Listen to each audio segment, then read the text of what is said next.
కొత్త నిబంధనలో. ఈ లేఖనంలో అప్పటికే పాత నిబంధనలోనే దావీదు గారు రాసి ఉన్నారు. ఆయన దప్పికొన్నాడని, ఆ లేఖనం నెరవేరడానికే ఆయన దప్పికొన్నాడు. ఆయనకి ఏ దాహం వేస్తుందండి? శారీరకమైన దాహం కాదు. శారీరకమైన దాహం అయితే ఆయన శిలువ మోయడానికి మొదలుపెట్టినప్పుడే ఆయనకు దాహం వేసేది. ఆయన దాహం ఆత్మీయమైన దాహం. మిమ్మల్ని నన్ను పాపం నుంచి రక్షించడానికి ఆయన ఎంతగానో దాహం కొన్నాడు. ఆయన శిలువ అంత దూరం మోసి ఆ రాళ్లలో ముళ్ళ తుప్పల్లో ఆయన శిలువ మోసినప్పుడు ఆయనకు దాహం వేయలేదు. ఆయన శిలువపై వేలాడుతున్నప్పుడు ఆయన దాహం కొన్నాడు. అంటే అది లేఖనం నెరవేర్చడానికి.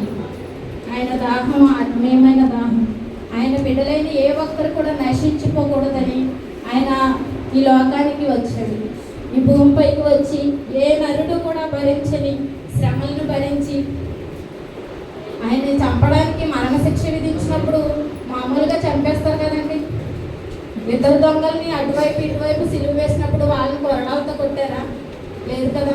వాళ్ళని హింసించలేదు, మామూలుగా తాళ్ళతో కట్టబడ్డారు. వాళ్ళు దేవాది దేవుడికైతే శిరస్సుపై ముళ్ళ కిరీటము, కాళ్ళలో చేతుల్లో మేతులు కూర్చోబడి అసలు దారుణమైన హింస అన్నమాట.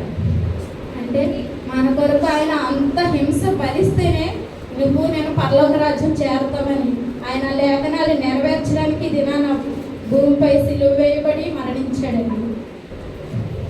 మరొక వాక్యం చదువు. హెబ్రీ 9:16-17 చదువు.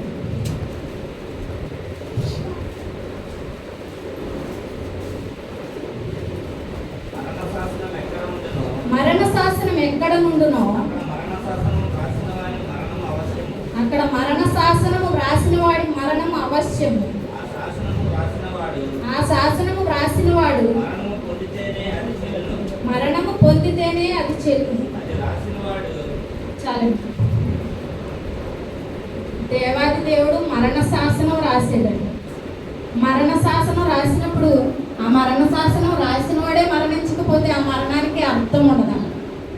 అందుకనే ముందుగా అందరికన్నా ముందు ఆయన మరణాన్ని గెలిచి జయించాడండి. మనము కూడా అలాగే పాపాన్ని జయించాలని ఆయన దప్పికొన్నాడు.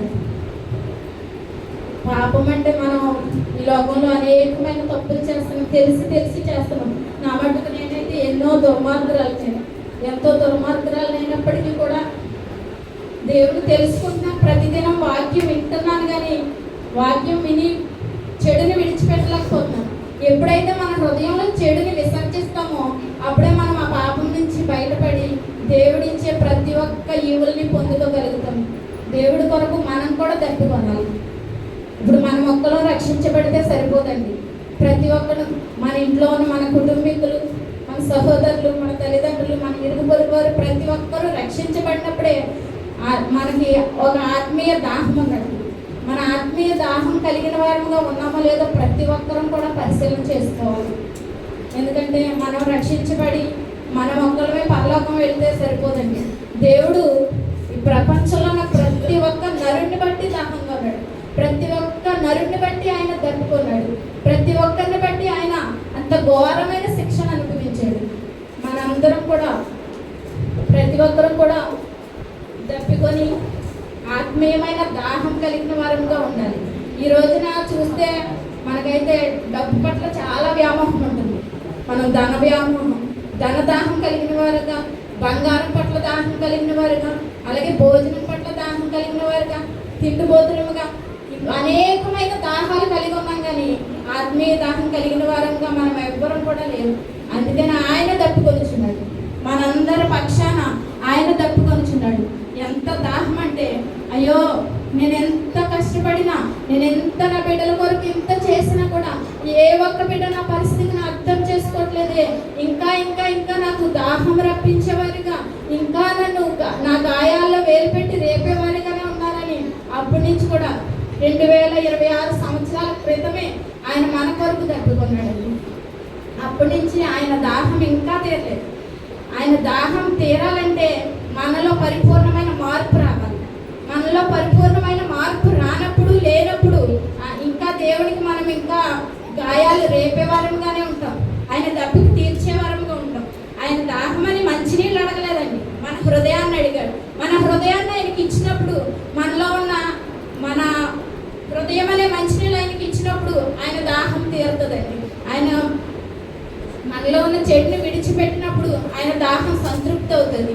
మనం పాపంని విడిచిపెట్టి పరలోక రాజ్యంలో చేరినప్పుడు ఆయన పరిపూర్ణంగా ఆ దప్పిక నుంచి విడుదల కలుగుతుందండి. ప్రతి ఒక్కరం కూడా మనం ఈరోజు ధనదాహం గలవారిగా కాకుండా, వేరే వేరే దాహం లేకుండా దేవుని పట్ల ఆత్మీయ దాహం కలిగిన వారిగా ఉండాలండి. ఆత్మీయ దాహం కలిగి ప్రతి ఒక్క విషయంలో మన సంఘం గురించి దాహం కలిగిన వారుగా ఉండాలి, మన దైవజనుడి గురించి దాహం కలిగిన వారుగా ఉండాలి, మన కుటుంబాలను బట్టి దాహం కలిగిన వారుగా ఉండాలి. అనేక మందిని దేవుడి వైపు నడిపించడానికి ఆత్మీయ దాహం కలిగిన వారుగా మనందరం ఉండాలని దేవుడు ఆశపడుతున్నాడు.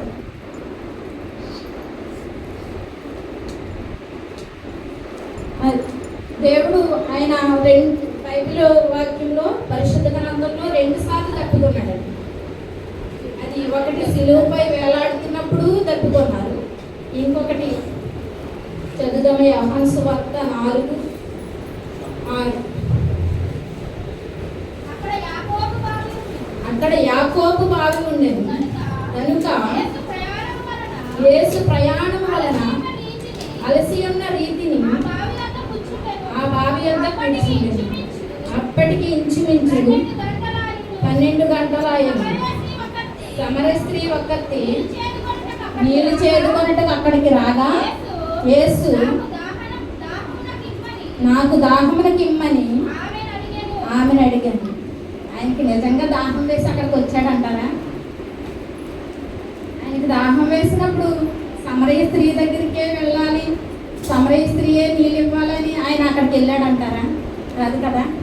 ఆ సమరయ స్త్రీ వల్ల ఈయన దాహంగా ఉన్నాడు, ఆమె చేసిన పాపముల వల్ల ఆయన దాహంగా ఉన్నాడు. అంటే ఆమె పాపాలను ప్రక్షాళన చేసి ఆమె పాపం నుంచి విడిపించడానికి ఆయన దాహంగొని యాకోబు బావి దగ్గరికి ఆయన వెళ్ళినట్టు మనం చూస్తున్నామండి.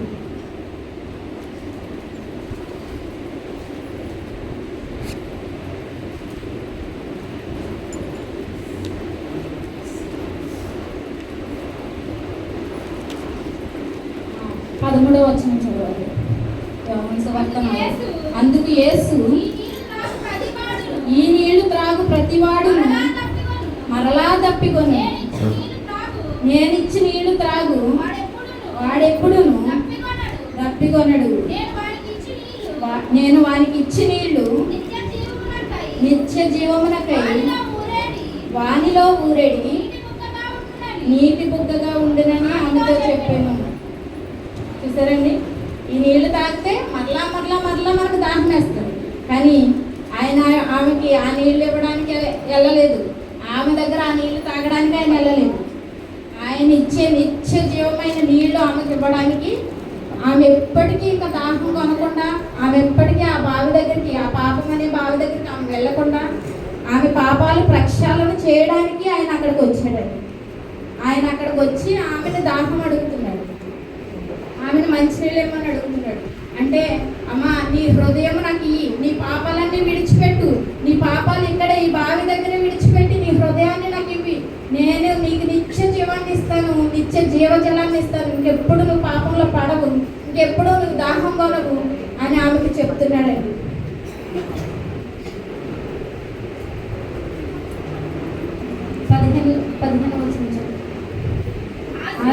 ఆ స్త్రీ ఆయనను చూచి అయ్యా నేను దప్పికొనకుండానట్లు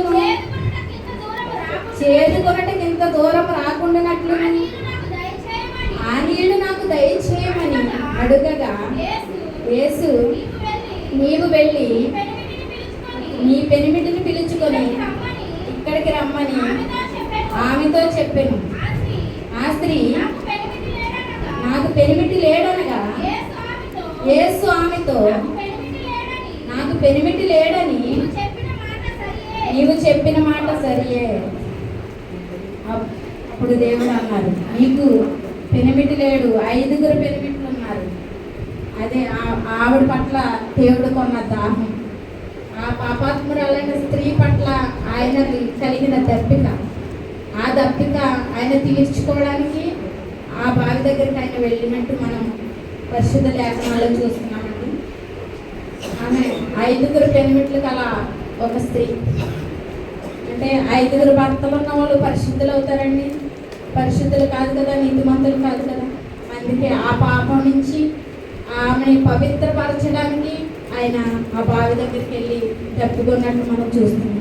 అలాగే సిలువ మానుపైన వేలాడుతూ లేఖనం నెరవేరినట్లు నేను తప్పికొనుచున్నాను. అవును, ప్రవచనాలు నెరవేరాలంటే ఆయన తప్పికొనాలి. దేనికోసం? ఆయన మన పాపాలన్నిటి కోసం ఆయన తప్పికొన్నాడు. ఆయన అంతగా తప్పికొని ఆయన ప్రాణము ఆ సిలువపై విడిచిపెట్టినట్టు మనం చూస్తాం. ఆయన అంత తప్పికొన్నా కూడా ఈరోజు మనం దేని విషయంలో దాహం కలిగి ఉంటున్నాం? మన ధనదాహము ఇంకా అనేకమైన దుర్మార్గమైన దాహాలతో మన హృదయాలు నిండిపోయింది. వాటన్నిటి ఆ దాహాలు మనకి ఎంత చేసినా, ఎంత డబ్బున్నా మన ధనదాహం తీరదు. ఎంత కడుపు నిండా తిన్నా మళ్ళీ మరుసటి పూట ఆకలేస్తుంది. ఆకలి దాహం కూడా తీరదు. తీరేది దేవునిలో మనం పాపాన్ని విడిచిపెట్టినప్పుడు ఆయన దాహాన్ని మనం తీర్చిన వారంగా ఉంటాము. అలాగే చూసుకుంటే ప్రతి ఒక్కరు కూడా పక్కనే కూర్చుంటాం, పక్కింట్లోనే ఉంటాం. ఒకరి మీద ఒకరికి పడదు, ఒకరిపై ఒకరు సనగడం, ఈ దాహం కలిగి ఉంటుంది. ఈ దాహాలన్నిటి నుంచి మనల్ని విడిపించడానికి, ఆ పాపపు రొంపిలో నుంచి మనల్ని పైకి లేవనెత్తడానికి ఆయన ఎంతగానో సిలువపై మొదట ఆయన పలికిన మాట, తండ్రి వీరు ఏం చేస్తున్నారో వీరు ఎరుగరు కనుక వీరిని క్షమించినారు. మనం ఎంత చేస్తున్నా, ఎదుటి వారిని దూషిస్తున్నా, మనము మన తోటి వారిని దూషిస్తే దేవుణ్ణి దూషించినట్టే బైబిల్ వాక్యం చెప్తుంది. అయినప్పటికీ కూడా మనం మారం. ఈ పూట వాక్యం దైవజనుడు చెప్పింది వింటాం, మళ్ళీ తర్వాత ఇంటికి వెళ్ళి మన ప్రవర్తన అలాగే ఉంటుంది. మనం మురికి గుడ్డలాంటి మన జీవితాన్ని మనం కడుక్కోలేకపోతే, మన జీవితంలో హిస్సోపుతో మనం కడగబడలేకపోతే మన జీవితాలు ఎప్పటికీ కూడా అలాగే ఉంటాయి. మన కోసం దేవుడు ఎప్పుడు కూడా ఎల్లకాలం ఆయన దాహం దేవుని సన్నిధిలో మనం చూసిన వారికి, అన్యజనులకి మాదిరికరంగా ఎప్పుడైతే జీవిస్తామో, ప్రతి ఒక్కరు పరిశుద్ధం కలిగి ఎప్పుడైతే జీవిస్తామో అప్పుడే ఆయన ఆత్మీయ దాహం తీరుతుంది. అలాగే మనం కూడా ప్రతి ఒక్కరూ ఆత్మీయ దాహం కలిగి తోటి వారి కొరకు ప్రార్థన చేయగలిగితే, తోటి వారికి సాయం చేయగలిగే మనసు ఉంటే మనం కూడా మన ఆత్మీయ దాహం తీర్చుకొని ఆ దేవాది దేవుడికి ఎటువంటి తప్పిక లేకుండా చేయగలిగే మనసు మీకు నాకు దేవాది దేవుడు దయచేయను గాక. ఆమేన్.